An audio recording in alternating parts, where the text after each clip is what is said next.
Hola, gente de mente. El día de hoy tenemos un invitado de lujo. Él es hijo putativo de México, ingeniero converso, maestro en filosofía con una amplia trayectoria en el mundo de la educación. Él es Mateus Bolson Rosarín. Bienvenido, Mateus. Hola, Kitsia, muchas gracias. Un gusto y un honor estar acá con ustedes. Oye, para el que haya estado viviendo abajo de una piedra este último año, me gustaría que diéramos una pequeña semblanza de ti. Bueno, ¿tienes 39 años aún? No, no, no, 36, 36. Ay, mira, Wikipedia me engañó. Wikipedia, sale en Tien- Wikipedia. Tiene eso sí, bueno, en las páginas de unos 38, 39 años. Ah, ok, tiene Fíjate, 36 qué años. raro, ¿no? Tengo 36, 36. Ay, sí, es que ya es el respeto, es las ganas. Sí, la falta de pelo, tal vez. Eres brasileño, pero eres hijo de México. Tú Sí, naces. nací en Brasil. Me vine cuando tenía 5 años. Mis papás se divorciaron y mi mamá se volvió a casar con un brasileño que su trabajo nos llevó aquí. Nos vinimos a Monterrey. Nos vinimos mi hermano, mi mamá, mi padrastro y yo. Y eso fue en 1992. Entonces, sí, mexicano, definitivamente, naturalizado mexicano, pasaporte, todo, todo, todo, todo. Oye, fíjate que a mí me interesa mucho platicar y ponerlo aquí en la mesa, porque una de las grandes preocupaciones que tenemos especialmente los médicos, no sé si sucede en otras carreras, pero Mm, los médicos es que nos corre el tiempo, como que se visualiza el tiempo como en una línea recta.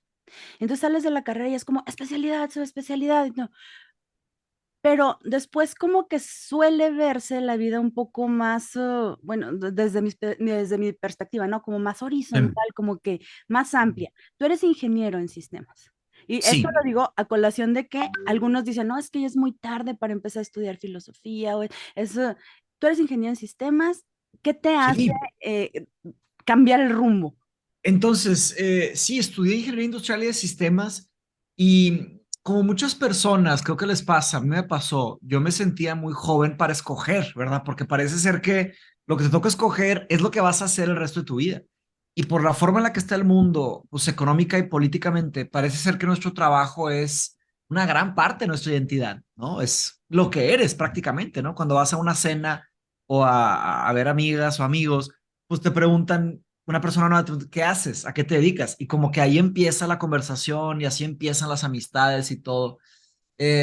Entonces, me sentí muy joven, entonces escogí algo retador, algo difícil. Ingeniería es un tema complicado, pero también general. En ingeniería industrial y de sistemas se ven bastantes cosas y así te la vendían, la verdad, así me la vendieron. Oye, escoge esto porque es muy general y puedes acabar en donde sea. Y por bien o por mal, tenían algo de razón. O sea, sí fue un tema genérico que me abrió muchas puertas y todo, ¿no? Pero claro, como tú conoces el sistema en el que estamos, que funciona también tanto para medicina como para ingeniería o arquitectura o yo qué sé, cualquier tipo de profesión, ¿verdad? Leyes, abogados, todo uno debe de, no debe de, pero el mundo lo empieza a empujar a especializarse y a hiperespecializarse. Entonces, así me pasó. Mis prácticas profesionales las hice en diferentes cosas porque no sabía qué quería hacer, pero cuando acabé la carrera me contrataron en ventas internacionales, business to business, o sea, empresa a empresa, y arranqué en la industria manufacturera de vidrio. Fue una empresa italiana que fabricaba vidrio. Entonces empecé mi carrera profesional ahí, me empezaban a pagar muy bien, recién graduado, ganaba, ¿qué ganaba? 15,000, 18,000 pesos recién graduado en esa época, yo estaba encantado, ¿verdad? Todavía vivía con mi mamá, entonces pues imagínate, súper contento. Y lentamente me fueron como que seduciendo con aumentarme un poquito el sueldo y un poquito más, y ya sabes, ¿no? La típica eh, la zanahoria y el caballo y te van jalando Y la ahí vas. zanahoria y así. Y ahí vas. Hasta que después tuve una oportunidad grande de crecimiento. Grande me refiero a un aumento de responsabilidades y de sueldo.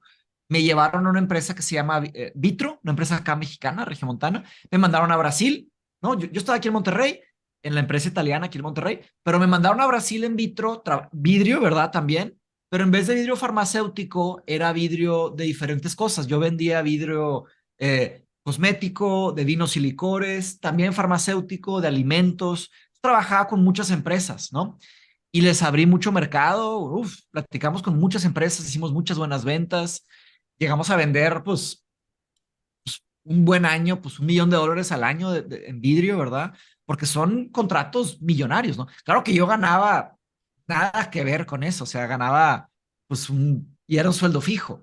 Tenía los bonos, pero pues nunca le dabas al bono. Tristemente era como que está muy difícil dar el bono. Entonces, ¿qué sucedió? Y ahora sí respondiéndote la pregunta, ¿no? Disculpa que me tomé la Bueno, libertad de dar un adelante. poco de Es tu contexto. espacio.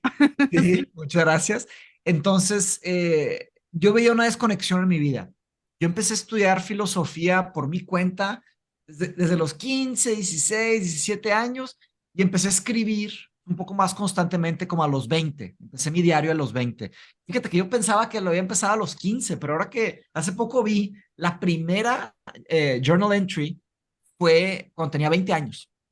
Entonces, bueno, a fin de cuentas, a través de la escritura fui explorando más y más mis emociones, mis pensamientos y me puse a leer filosofía. Entonces, cuando ya estaba en San Paulo trabajando para Vitro, me estaban pagando muy bien, me pagaban súper bien, me pagaban mi carro, me pagaban el departamento, me daban dinero para la gasolina, para la comida y además el sueldo. Entonces estaba muy bien. Como expatriado, ¿no? Los expatriados pues los consienten bastante. Pero claro, estaba lejos de mi familia. Solo estaba mi hermano viviendo ahí. Mi hermano vivía en San Paulo en esa época conmigo. Estaba él, su esposa y su hijo, su primer hijo.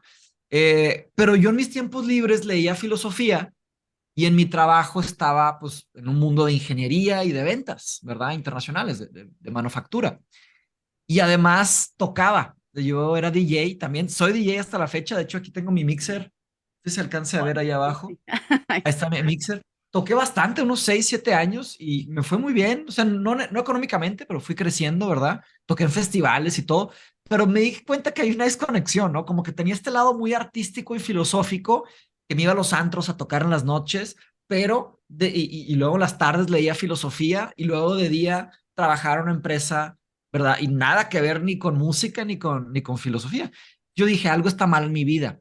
Yo empecé a observar las personas a mi alrededor y dije, ¿sabes qué? Si continúo por este camino voy a acabar mal, porque hay una fragmentación entre lo que soy y mi existencia y la forma en la que existo en el mundo. Y eso hay una alienación de trabajo, por supuesto, ¿verdad?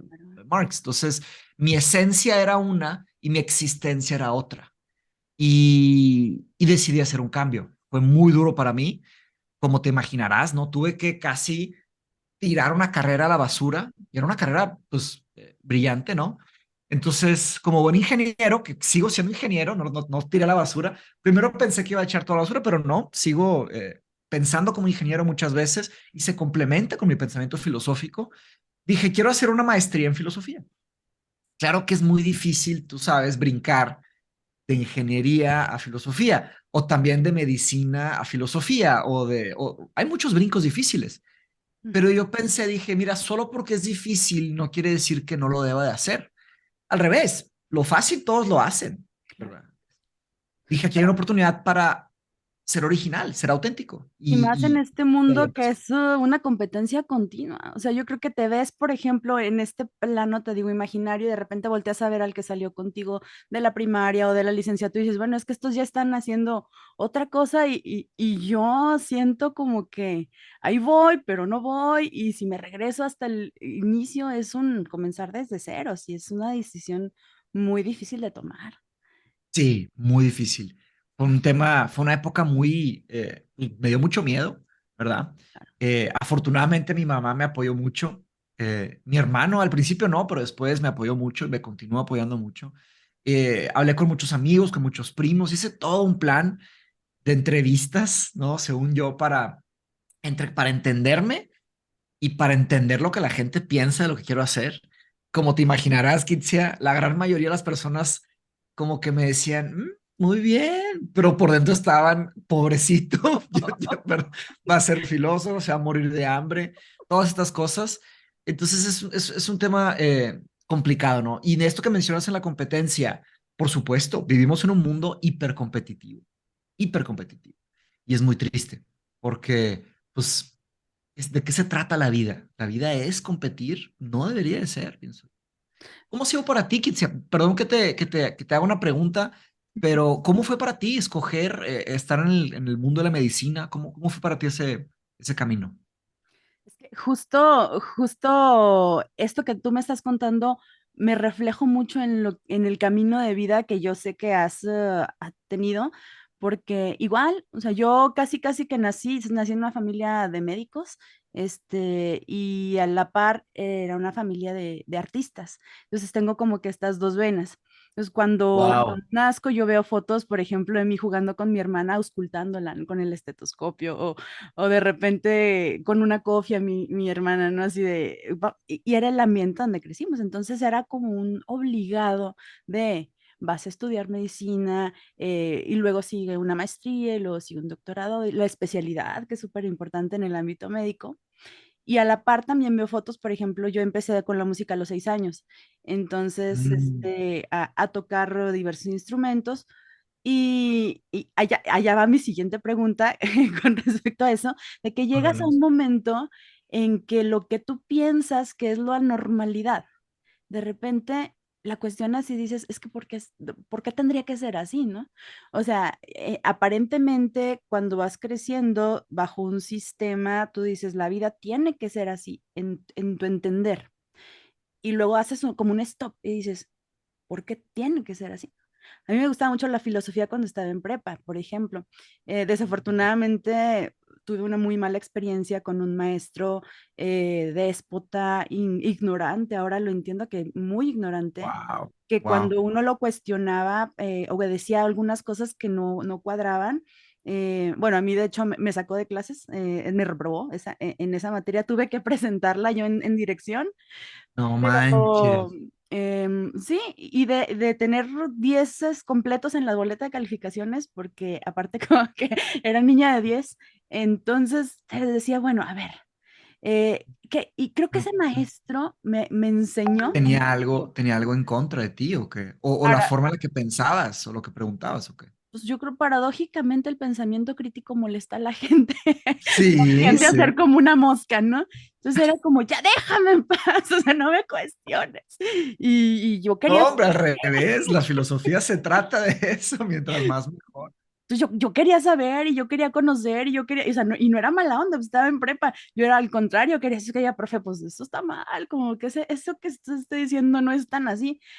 Pero me gustaba mucho la filosofía. Entonces terminé mi clase de filosofía, yo la hice en el patio del colegio jugando básquet, porque pues, me sacó de clases. Te sacaba de clase. Me Wow. saca de clases. Entonces ya cuando regreso, fueron mis épocas de pensamiento crítico. Yo hice el colegio, de la educación primaria, secundaria y prepa en un colegio católico, que Mm. también me hizo cuestionarme muchas cosas.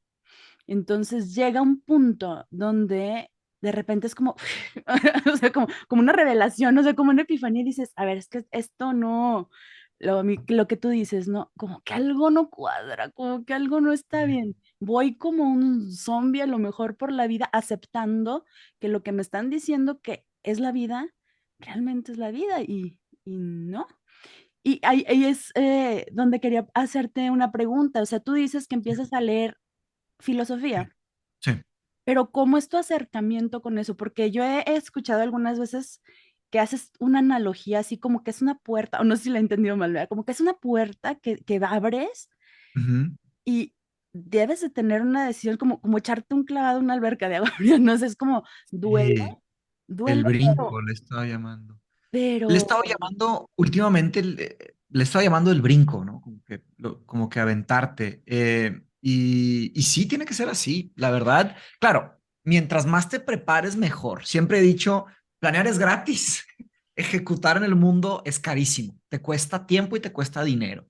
Y sí creo que tenemos una responsabilidad de nuestros papás, ¿no? O sea, por más que somos dueños de nuestra vida y de nuestro destino, tenemos que rendirles tributo a aquellas personas que nos han ayudado, ¿no?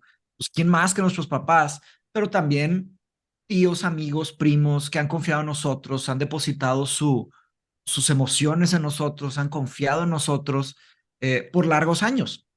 Y a veces muchas personas se han acercado a mí y me dicen, Mateo, soy odio mi trabajo, odio mi vida, quiero cambiar. Lo primero que digo es, estoy seguro, pónganse a estudiar, pónganse a platicar y hay que hacer ciertas pruebas, ¿no? Sí es un momento muy, muy difícil, pero la verdad es que en mi caso por lo menos, no puedo hablar de todos los casos, para mí era una voz que yo podía como que bajarle al volumen, pero no la podía callar, no la podía callar. Al final de los días, ahí estaba esa voz que decía, ¿qué estás haciendo?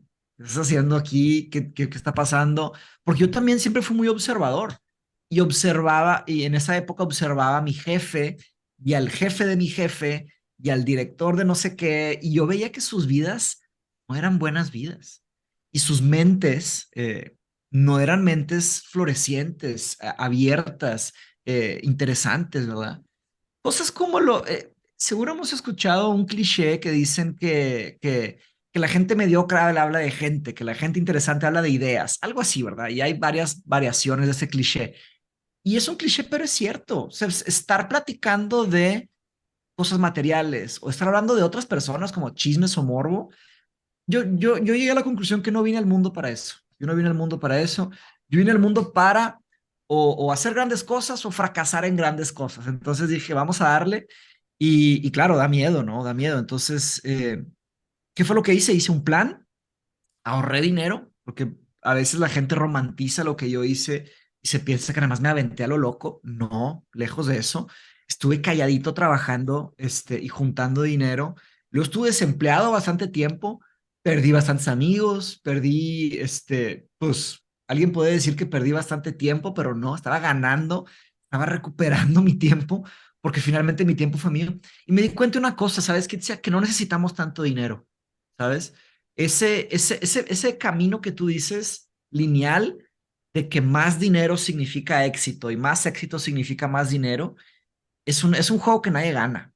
Nadie gana, ni los más ricos de los ricos están satisfechos con lo que tienen, siempre quieren más. Entonces yo me di cuenta de eso rápido y me salí de la carrera. Dije, ¿sabes qué? Aquí me paro, muchas gracias. Claro, se necesita dinero para vivir.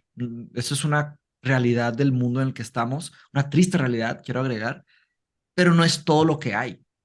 Por eso llegué a la conclusión en mi primer ensayo filosófico, como que contraargumenté la idea de que el tiempo es dinero, ¿verdad? La típica frase, tiempo es dinero, time is money, ¿no? Y como que nos martillan eso en carrera o desde antes, te lo martillan en la cabeza y eso no lo puedes dudar. Puedes dudar de algunas cosas, pero de eso no, tiempo es dinero. Y el concepto de la eficiencia, ¿qué es eficiencia, no? Aparte como ingeniero, imagínate. Entonces, yo reté eso, yo dije, no, el tiempo no es dinero, el tiempo es mucho más que dinero. El tiempo es, y lo puse románticamente, ¿no? Que es la piel de nuestra conciencia. ¿Te acuerdas de esa en la primera clase de Historia de la Filosofía? ¿Y a qué me refiero con piel de nuestra conciencia? El tiempo es lo que tenemos. Nos pueden prometer miles de cosas, pero lo que uno es verdaderamente dueño es de su tiempo. No siempre, ¿verdad? No siempre somos autónomos. Como que el tiempo se acelera también y de repente tenemos que cumplir con otras cosas que no es para nosotros, es para alguien más. Hay que hacerlo también. Pero yo dije, oye, estoy dedicándome tanto para algo tan distante de mí, para personas e inversionistas que ni conozco, que van a ganar y van a hacerse ricos, ¿verdad? Dije, no, yo voy a hacer algo tal vez más chiquito, más difícil, me va a tardar mucho, pero va a ser algo para mí y voy a recuperar algo de mi tiempo. Claro que, curiosamente, pues por mucho tiempo no gané nada y claro, por supuesto que soy privilegiado porque tuve una mamá que me apoyó, que me ayudó con algunas cosas, con comida, con techo, ¿verdad? Cosas así.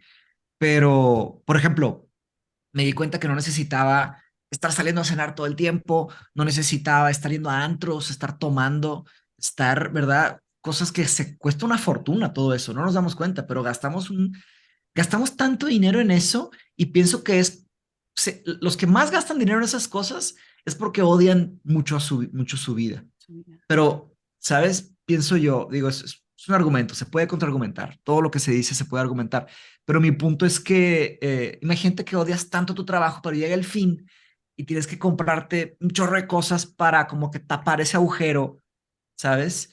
Pero es un juego que no ganas, porque luego trabajas más en algo que odias para ganar más y disfrutar ese sábado y ese domingo, pero luego empieza el lunes y lo odias y otra vez y otra vez.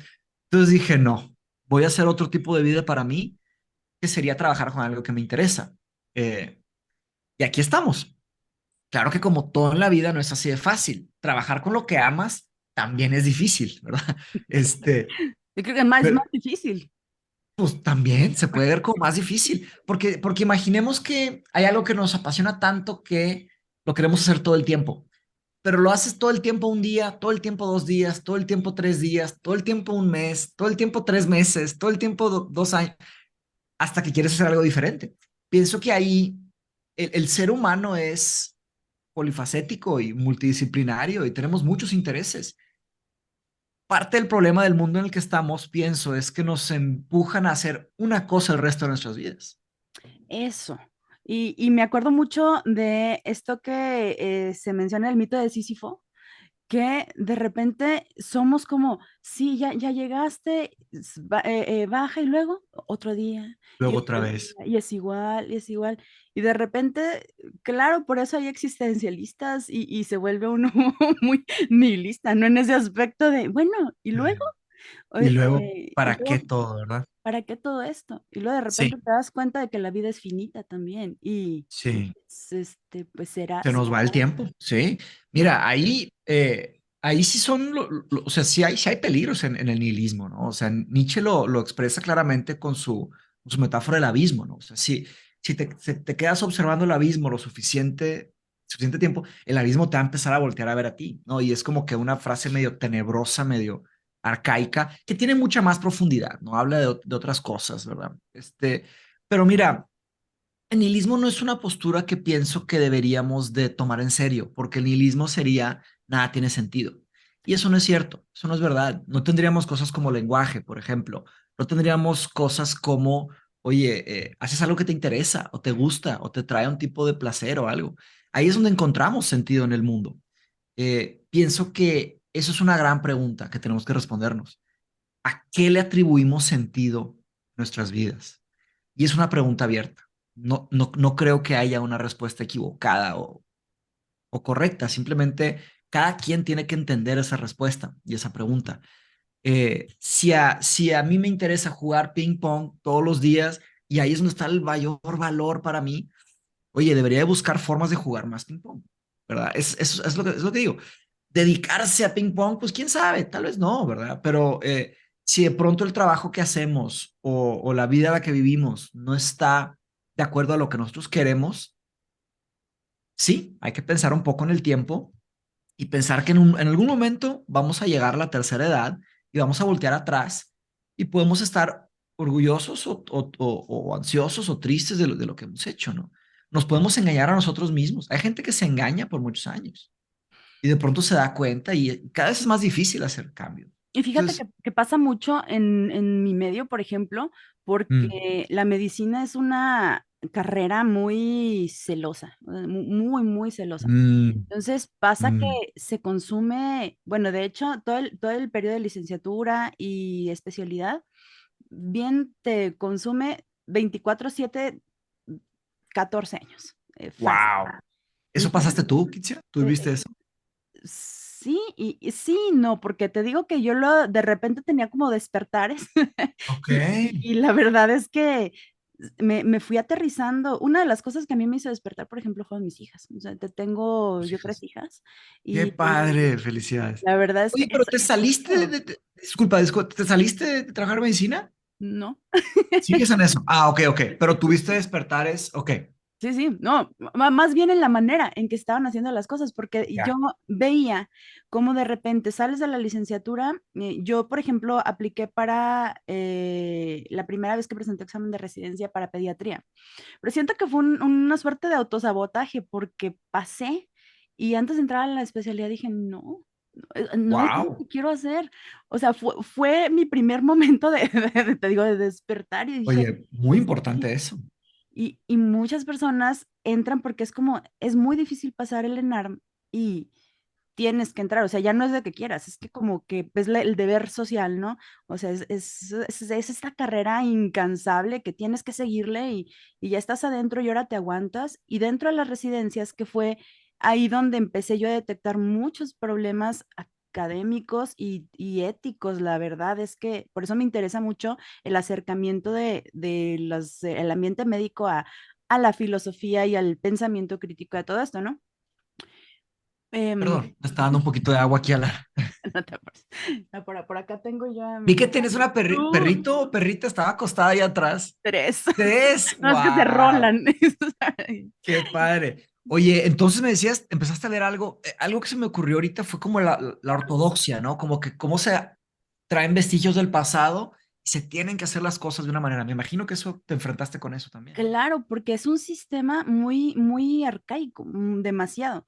Entonces está primero el maltrato es un obligado. O sea, el maltrato psicológico, el decir, ¿sabes qué? Tú Entre eres los medio profes, chillón. Sí, horrible. Y entre los mismos residentes, por ejemplo, hay jerarquías, o sea, ahí es de R1, R2, R3, R4, y el R4 tiene que hacerle la vida imposible de no duermes, vas a hacer todo el trabajo, humillaciones públicas si es que no aprendiste o no sabes hacer algo. O sea, eres más un... allá de la educación formal, el ambiente Pero está. por qué pensar que eso ayuda a que aprenda la gente? Para mí eso es traumático, eso no ayuda a que aprenda Claro, la gente. hay que decirlo, ¿no? Hay muchos casos de suicidio dentro del ambiente de las residencias Wow, médicas. Entonces empiezan wow, te digo, esta competencia insana de decir, bueno, ni modo, o sea, si es así y si es porque es la idea que nos venden, si esto es lo que debe de ser y para ser especialista me tengo que chutar todo esto, tú no, qué ya sabes a locura, lo que entras, Kitia, ¿no? qué locura. Y tienes que salir. Entonces, mis respetos para todos los médicos que han salido, pero pues Mm. obviamente, y digo, especialidad y subespecialidad, imagínate ya cuando sales, en qué momento tuviste tiempo ni para socializar, ni para No, hacer amistades, porque el ambiente es ese ambiente que es tan cerrado que luego lo empieza a normalizar. Es tu normalidad. Entonces tú no conoces qué hay acá afuera porque esto te consume. wow. Entonces sales sin tener un panorama o un pensamiento crítico. Y es ahí donde, porque yo, por ejemplo, al abrir mi academia, trabajamos con los residentes, estamos en la médula de lo que está sucediendo. Súper. Y es muy difícil. O sea, yo me doy cuenta de repente del estrés, por ejemplo, que se Mm. sufre, el que, doctor, es que tengo que hacer la tesis. O sea, es como un castigo, es un castigo. Sí, no, qué cosa, qué Y, tristeza esto que me dices. y yo veo, no sé, o sea, por ejemplo, decirles, oigan, somos médicos, digo yo porque de afuera ya puedes ver como más relajado el asunto y Mm. dices, somos médicos. Y para mí la ciencia es, híjole, o sea, yo amo mi trabajo, ¿no? La ciencia es bellísima, el acercamiento, el conocimiento, la metodología, pero no es posible que dentro y más en este ambiente de estrés y maltrato lo puedas ver así. O sea, lo primero tienes que salirte y luego ya puedes contemplar la belleza que yo veo, porque ahí me dicen, no, está loca. A mí lo que me interesa es acabar la tesis, liberarme de esto. Sí, palomear, ¿verdad? Es que al final ya se vuelve como que una obligación y ya ni disfrutas. A mí también me pasó, pues yo, honestamente, aquí no me da vergüenza decirlo, yo no fui buen estudiante en ingeniería, pues me sacaba ochentas, setentas y iba llevándola así, ¿verdad? Sí, hubo momentos que ya hacia el final me puse a estudiar bastante porque ya si no estudias, pues no pasas, pero nunca me esforcé porque no estaba, como la frase de Sócrates, ¿no? O sea, el aprendizaje no es el llenado de un recipiente, es el encendido de una llama, ¿sabes? Entonces, la forma en la que el sistema educativo está, de hecho ayer me preguntaron, Mateos, ¿cuáles son tus críticas al sistema educativo? Que ahorita podemos platicar un poco de eso, ¿no? También me gustaría escuchar tu postura sobre esto, pero esa idea de el sistema industrial, que sería, oye, pasas de año o pasas de residencia o etapa y te tienen que llenar de memorización. Tienes que memorizarte estas cosas, haces un examen, te dan un número, órale, próxima. Y así te vas.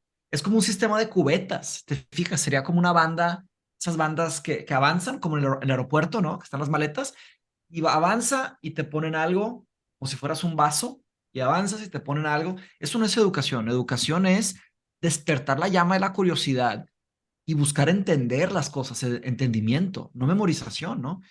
Y, y como nos están obligando a memorizar y contestar examen y memorizar, y contestar exámenes, en verano se te olvida todo y luego otra vez y se pone bien difícil. Me imagino que en el camino médico eso llega al extremo. Y entonces llegas a odiar lo que haces. Entonces sale un médico que tú lo ves y a muchos, y entiendo también a los pacientes que dicen, es que este doctor nada de empatía o es inhumano. Mm, Y la verdad es que no es esa falta de humanidad, es que de tanto repetir, repetir, repetir, se vuelve, aunque trabajamos con, yo creo que es una de las cosas más bonitas del mundo, trabajar con el cuerpo humano, se vuelve sí, algo mecánico, o sea, se vuelve mecaniza. tan repetitivo que al final te vuelves un técnico en hacer una apendicectomía o te vuelves un técnico en hacer una cirugía neurovascular, pero al final es repetir una técnica. Wow. Y ahí es justo donde a mí me interesa decir, bueno, y esta parte humana, o sea, esta parte, nosotros necesitamos, alguna vez lo dijiste, ¿no? Les falta filosofía, es que nos falta y creo que es ahí donde pudiera abrirse como, imagínate qué padre, ¿no? Que salga como el médico subespecialista preparado, pero que aparte encuentre su eudemonia en esto, ¿no? O sea, digo, para mí es magnífico. Yo creo que sería el mejor médico del mundo si aparte de esto encuentras el sentido en lo que estás haciendo, el sentido de tu vida. Sí. Que, Pues mira, está, y puedo compartir un poco de cómo fue para mí encontrar todo esto. Para mí la escritura, hay mucha gente que dice que la lectura es el mejor hábito. Yo no estoy de acuerdo. Yo pienso que la lectura es un excelente hábito, pero la escritura es el mejor hábito. ¿Por qué? Porque y ahorita voy a decir por qué hablo de la escritura. Eh, si nosotros, digo, hay gente que habla y está concentrada en la conversación y platicamos todo, pero hay gente que habla y está distraída, pero también cuando estamos, por ejemplo, leyendo algo, podemos estar leyendo, pero podemos estar distraídos leyendo. Cuando vemos un video, como personas que están viendo este video, pueden estar viendo este video y estar distraídos. Puede que esto que acabo de decir les regresó la atención, tal vez, o tal vez no, con mil pestañas. Entonces estamos en la época dorada de las distracciones, ¿no? Ahora, cuando escribes, es muy difícil distraerte. Si escribes un enunciado, estás ahí, presente, escribiendo ese enunciado. Escribes un párrafo, otra vez, ahí estás. Entonces, pienso que mucho de la búsqueda de sentido en la vida se puede, tal vez no terminar, pero empezar escribiendo. Creo que el concepto de journaling, de tener un diario, ¿hay algún tipo de tabú, como que algún tipo de vergüenza tal vez, de tener un diario, como que si las personas pensaran que es algo, no sé, de alguna debilidad o algo ridículo? No, a mí se me hace, las personas que tienen diarios son personas que desarrollan una fortaleza diferente, porque estás ahí como platicando contigo mismo, estás escribiendo y para mí, yo siempre digo, o sea, uno de los motivos por los cuales nunca he necesitado un psicólogo, sí he ido un par de veces a psicólogos en momentos muy difíciles de mi vida, pero no constantemente, es porque escribo. Yo tengo no sé si te he comentado, Critia, pero tengo un diario que tengo más de 300 páginas, bastantes, y ahí fue donde empecé a encontrar sentido. Y fue en un momento que yo tenía, me tocó tomar un vuelo porque estábamos visitando a un amigo en Estados Unidos y me tocó un vuelo largo. Y yo decidí hacer un ejercicio. Fíjate que lo vi en una película. No me acuerdo cómo se llama la película, la podemos googlear. Es este James Franco. Es sobre una película sobre un poema en Nueva York. Creo que si le pones eso en internet, ponle James Franco Poem New York Movie. Te va a salir algo así. Es una película sobre un poema que fue prohibido en Nueva York, muy controversial, eh, pero en realidad la película está bien, está más o menos, pero a lo que voy con todo esto es que hay un ejercicio que hace este poeta, ¿cómo se llama? Howl. Paul, ajá, Ajá, ahí está, sí, Paul. Howl, ahí está, Howl como aullar, ¿no?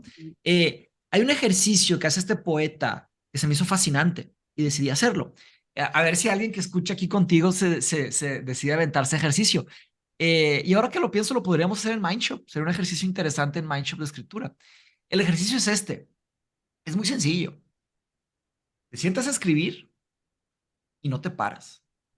No te paras. Escribes 2, 3, 4, 5, 6, 7 horas y horas. Y si puedes, 10, 15, 20 horas. Claro, comes. Y el poeta dice, mira, después de un cierto tiempo, diferente para diferentes personas, empiezas a sacar cosas que no tenías idea que tenías adentro. Y yo dije, voy a hacer esto. Me tocó un vuelo, era un vuelo creo que de 4 horas, 4 horas y media, más despegar y más aterrizar, creo que son 5 horas y media, algo así, o 6 horas. Y decidí hacerlo. En un vuelo, pues estás solo, no hay nada más que hacer. Y escribí, era en el BlackBerry, imagínate, eran los BlackBerrys todavía, No sé todavía no, qué es con así. con el tecladillo ese, claro que te haces apto, ¿verdad? De alguna manera. Entonces me puse a escribir y escribí ¿cómo se llama? Journal entry, como la entrada de diario más larga de toda mi vida. De hecho, hace mucho que no la leo, la debería leer, pero me puse a escribir desde que me senté hasta que me paré en el avión, ¿no? Claro que escribí mil cosas, también lloré ahí, yo solo, todo un tema. Fue un tema Hiciste muy emocional. catarsis. Exacto, exacto. Me empecé a dar cuenta de cosas, empecé a como que sacar basura y sacar basura y sacar basura y me dejé llevar hasta que llegué a la conclusión de qué son las cosas más importantes para mí en mi vida. Y eso es una cosa que me pasó a mí. Diferentes personas van a pasar por diferentes cosas. Me imagino que Eh, es como cuando llegas a una casa vieja o que tienes mucho sin habitar y luego abres las llaves, ¿no? Empieza a salir lodito y luego ándale, sale el agua sala, sucia y luego como más que el clarita óxido. hasta que sale clarita el agua. Hasta que sale muy buena metáfora, sí. Y fíjate que llegué a una conclusión que yo le llamé My Big Four, mis grandes cuatro, My Big Four. Mis grandes cuatro fueron, pues claro, la filosofía, la literatura, la música y el cuarto fue la escritura en general, algo así. No, el arte, perdón, el arte. Claro, la escritura es filosofía, literatura, música y arte. Y en esos cuatro yo dije, pues, ¿qué estoy haciendo con mi vida? No trabajo con esto. No trabajo con ninguna de las cuatro. Y dije, algo tiene que cambiar. Y ese fue el principio del fin de mi carrera. Sigo siendo ingeniero, de nuevo, pero fue el principio de mi carrera estrictamente ingenieril.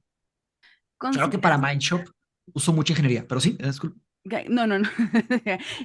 No, me imaginaba, o sea, tú hablas, pero ya eras un adulto cuando todo esto, esta Sí, catarsis está pasando, ¿no? En, sí. no sé, ¿tú crees que sea importante o hubiera sido importante que en la primaria o secundaria hubieras tenido este acercamiento a autores filosóficos? Fíjate que ¿Hay alguna edad?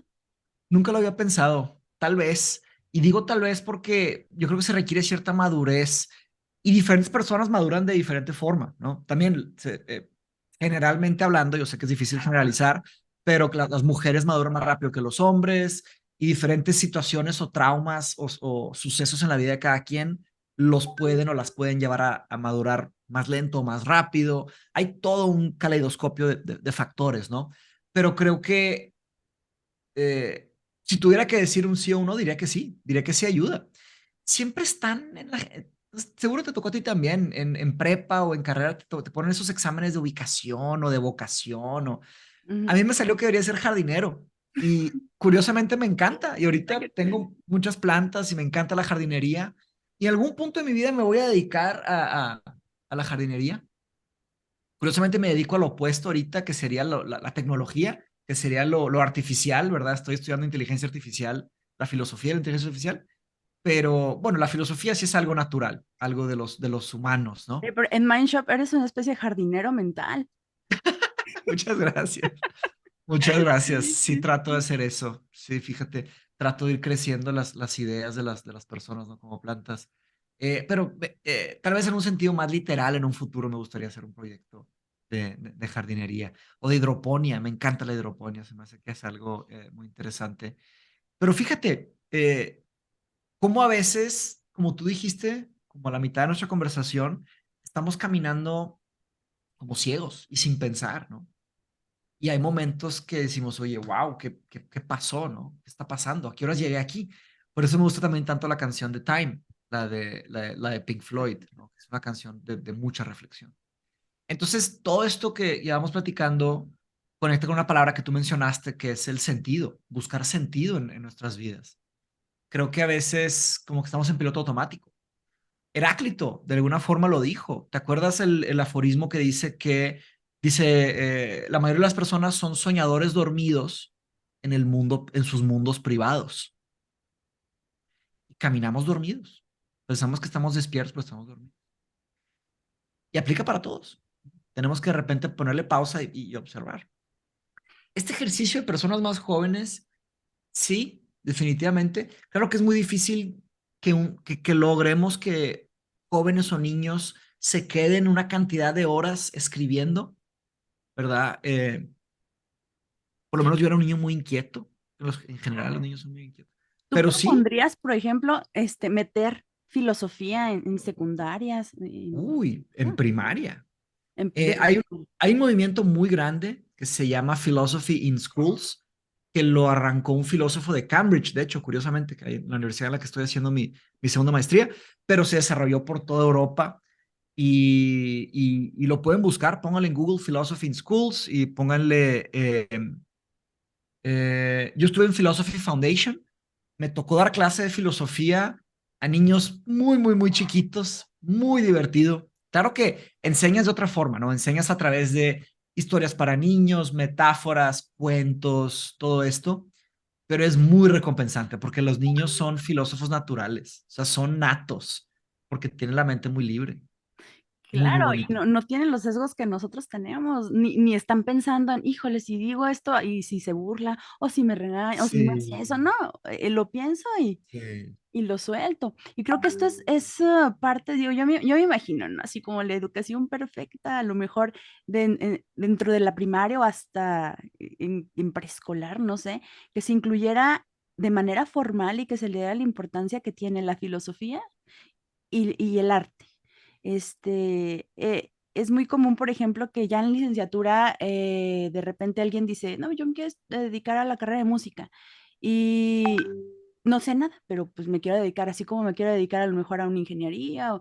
Entonces, van con muchas desventajas porque la persona que estudió música toda la vida, claro que ya llega y está familiarizada con un pentagrama, con la lectura en la clave de sol, en la clave de fa, y claro que la habilidad motriz y la habilidad neuronal es diferente que una persona que nunca tuvo ese acercamiento en la vida. Sí. Entonces, si esto se cultiva desde pequeño, y a lo mejor yo lo digo por experiencia propia, porque a lo mejor no soy música de manera formal, Mm. pero la habilidad ahí está. Entonces son habilidades que en determinado momento a mí me han ayudado en mi ejercicio profesional, que no estaban ahí para eso, pero em, no, a mí me da mucha, no sé, ternura cuando de repente escucho esto de que las cosas pasan por algo. Probablemente no. O sea, probablemente no las cosas pasan por algo porque cuando estaban pasando no dijeron, va a pasar esto para que en Por 5 años esto, hagas sí, esto, ¿no? yo estoy de acuerdo, estoy de acuerdo. Pero Bueno, ahí las sí, traemos. ahí las traemos. Y si llegó y en algún momento sirve y te sirve Hay que en este usarlas. momento, hay que usarlas. Así que pues, dices, Sí, tú sigues siendo ingeniero, probablemente en Mindshop, por ejemplo, ahorita eres filósofo, pero la ingeniería te ha hecho, o sea, claro. aplicas cosas ingenieriles en... Mindshop es un sistema, ¿no? El sistema de las runas, el sistema de los ciclos, mi metodología de dar clase, está repleto de sistemas. Hay pensamiento sistemático en todo, ¿no? Claro, la propia organización, planeación y ejecución de Mindshop me hubieran sido imposibles si no fuera ingeniero.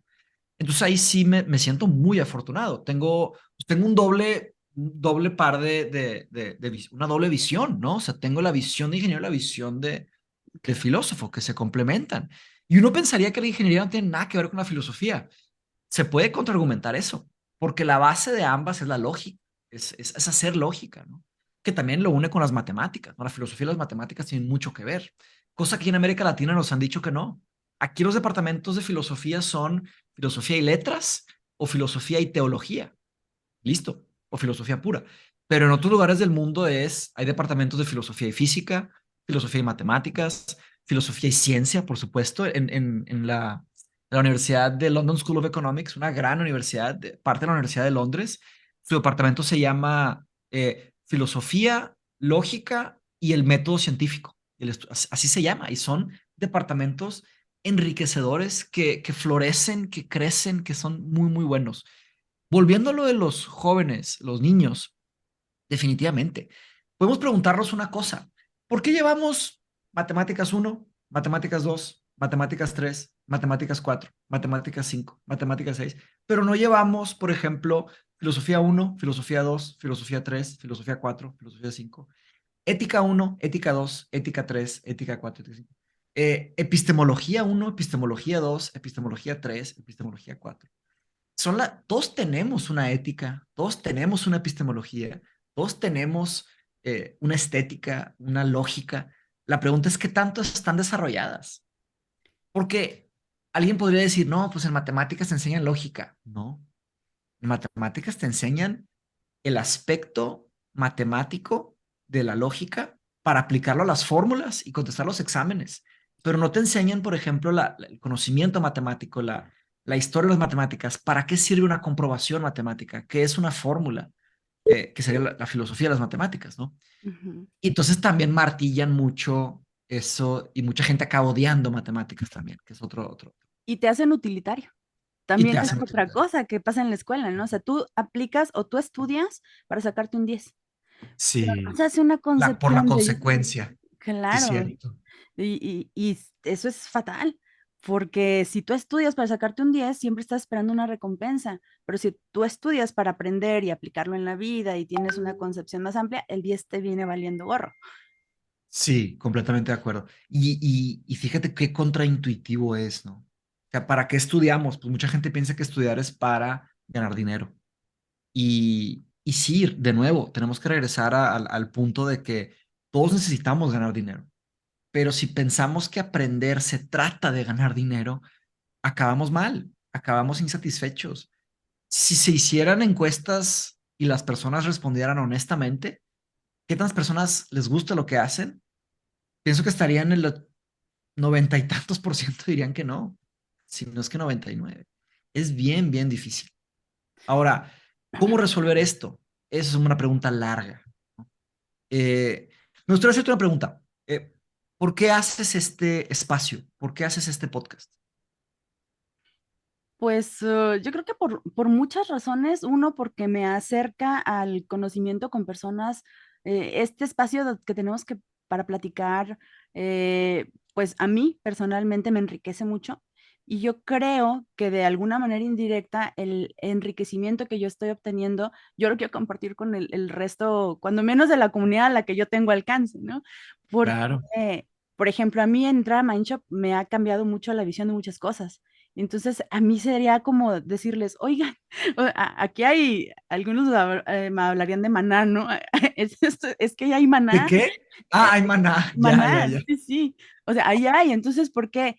De la misma manera que a mí me está sirviendo, yo quisiera que muchos se acercaran para decir: "Oigan, escuchen Sí, o vean lo que yo estoy viendo". Entonces, es una manera indirecta que yo tengo de transmitir todo esta riqueza, ¿no? Que me da el platicar con gente como tú. qué bien, Kitty, qué bien. Em, Y yo pienso que para ti debe de ser un tipo de respiro, ¿no? O sea, de estar a gusto hablando de otras cosas. Qué bien.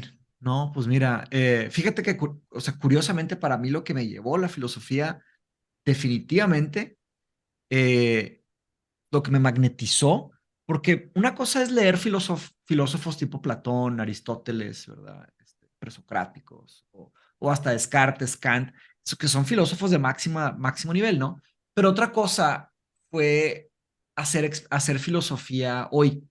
Y lo que me ayudó a entender qué era la filosofía hoy fue un podcast, curiosamente. Fue con una de mis mentoras, que después se transformó en mentoras, ¿verdad? Pero ella tenía el podcast más, de hecho, tenía el podcast más grande del mundo de filosofía. Se llama Marianne Talbot. Ella siempre la agradezco en todas mis clases. Ahí está ella.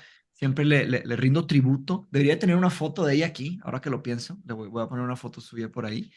Porque a través de su podcast yo me empecé a acercar a lo que era la filosofía en el mundo de hoy. Porque sí, para empezar a entender filosofía hay que entender cómo empezó, que sería, pues, presocráticos, ¿verdad? Tales de Mileto, Heráclito, Parménides, los Sócrates, Platón y Aristóteles, Epicuro, todos ellos. Pero para entender lo que está pasando hoy, necesitas a alguien que está haciendo filosofía hoy. Y ese podcast me ayudó mucho a abrirme la mente, porque después le mandé un correo bien largo y se tardó como un mes en responderme, pero me respondió y me dijo, mira, Mateus, deberías de buscar llevar una clase de filosofía, a ver si es lo que piensas, porque a veces nos hacemos ideas de lo que son las cosas y hay que intentar. Yo soy defensor de esa idea de que tenemos que ir al mundo y probar algunas cosas para ver si son como pensamos, ¿no? Porque podemos estar equivocados, ¿no? Siempre. Entonces, eh, logré ir a una clase de Marianne y fue algo fantástico, fue algo increíble. Pero fíjate que los podcasts han generado algo en el mundo, ¿no? Han cambiado algo, principalmente en la pandemia que se explayaron tanto. Ahora hay mucho que escuchar y platicar en los podcasts, ¿verdad? Aparte, atraen la atención al mundo desconocido. Fíjate. Por ejemplo, a mí me llama mucho la atención, bueno, a ver, tú entras, estudias filosofía, dos cosas. ¿Quién fue el primero que te coqueteó?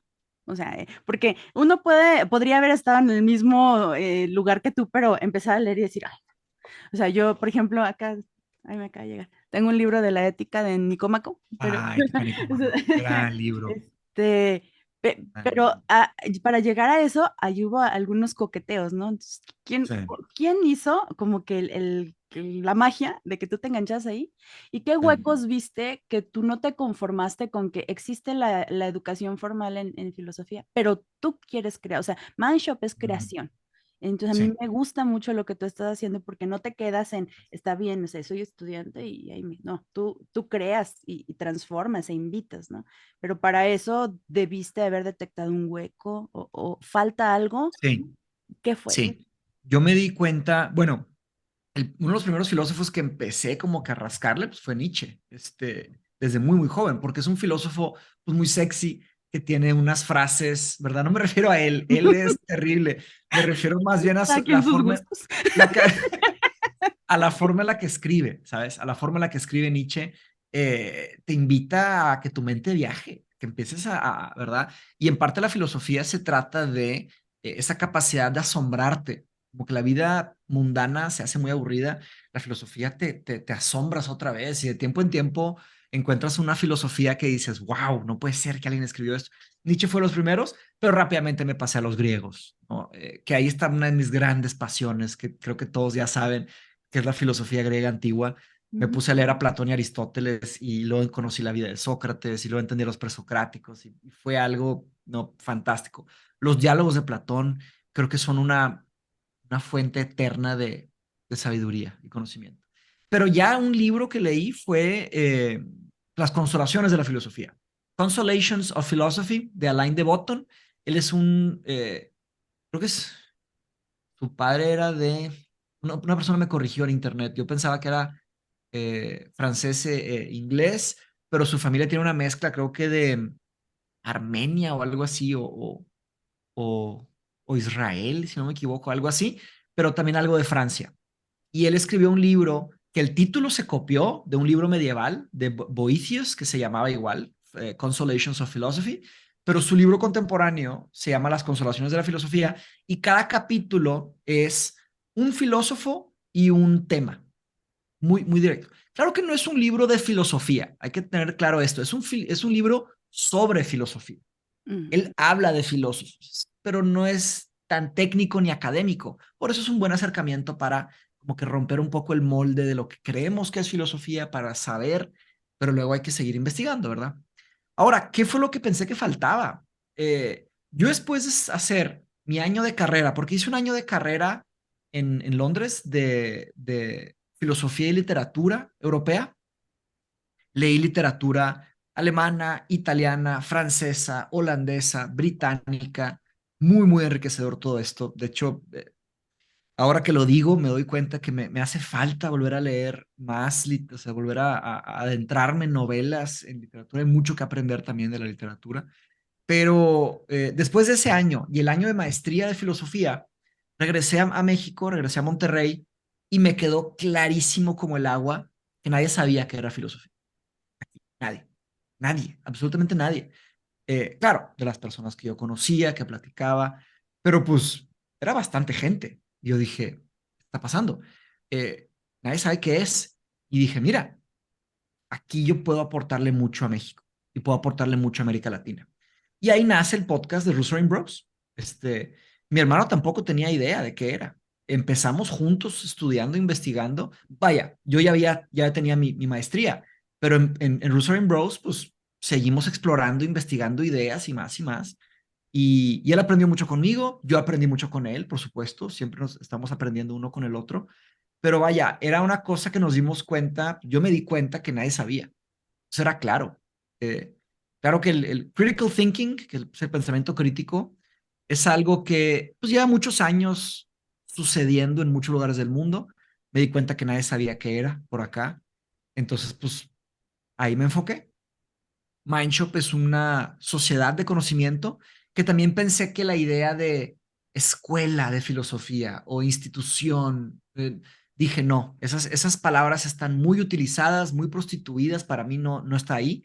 Y tomé una palabra británica, que es el concepto de las sociedades. Ellos tienen sociedad de cocina, sociedad de mascotas, sociedad de, ¿verdad? Entonces dije, voy a hacer una sociedad de conocimiento.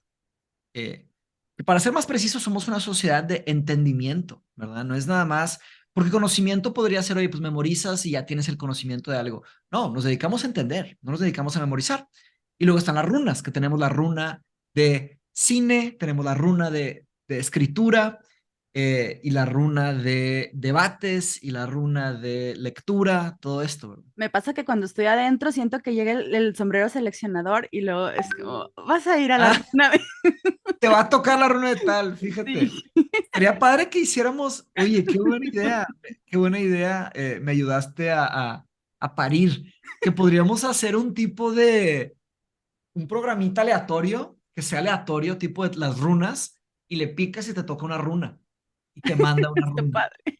Sí. Estaría padre, lo voy a hacer, lo voy a hacer. Y voy a decir ahí colaboración con Kitsia. Porque fíjate que cada quien escoge sus runas, pero yo recomiendo que se metan algunas que les interesan. Pero ¿qué pasa con las que no nos interesan? El elemento aleatorio está padre. Te comparto aquí por primera vez que vamos a hacer una runa de mascotas. Vamos a hacer una runa de mascotas para que toda la sociedad comparta sus mascotas y platiquemos y tips y todo. Pero nada, seguimos. Se me hace que una de las metas que me puse con Mindshop es seguir haciendo cosas divertidas, porque creo que se aprende mejor cuando estamos con amigos. Para mí me queda claro eso. Entonces, eso es lo que debemos de seguir fomentando. Claro, y es una comunidad padre porque la gente no está persiguiendo una calificación, eso me encanta, no está persiguiendo un reconocimiento, porque yo he visto, ¿no? Que de repente es como, bueno, podemos dar el diploma o el reconocimiento, no es por eso que la gente está ahí.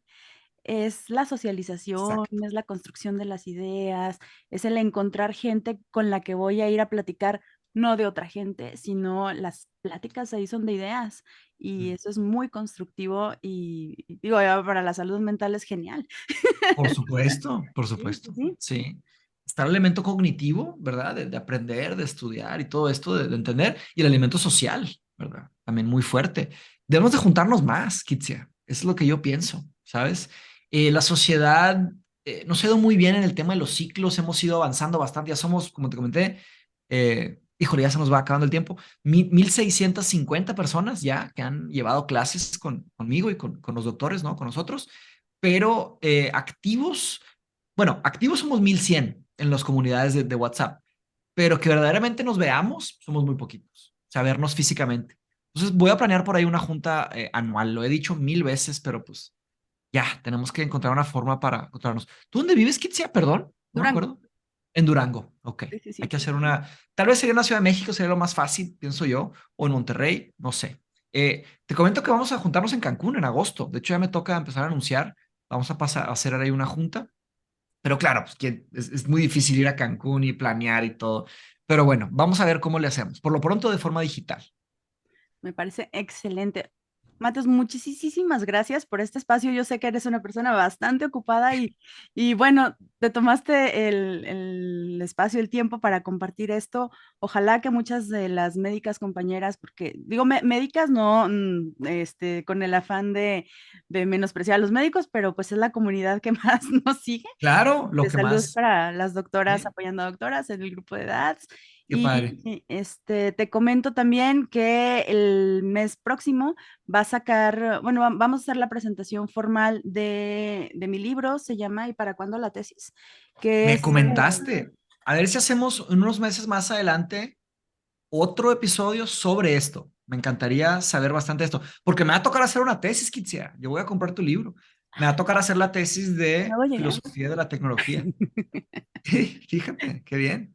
Ay, pues qué padre. Entonces, pues invitarlas a todos a que se acerquen a la comunidad porque nos hace falta, chicos, chicas, filosofía, más en este ambiente tan hostil que nosotros tenemos dentro de los Sí. hospitales.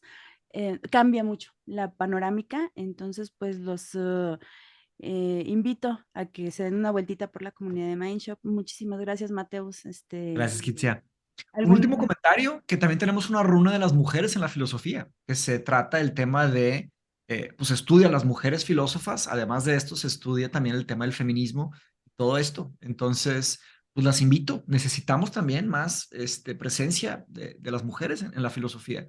Creo que uno de los problemas de la historia de la filosofía es que son puros hombres.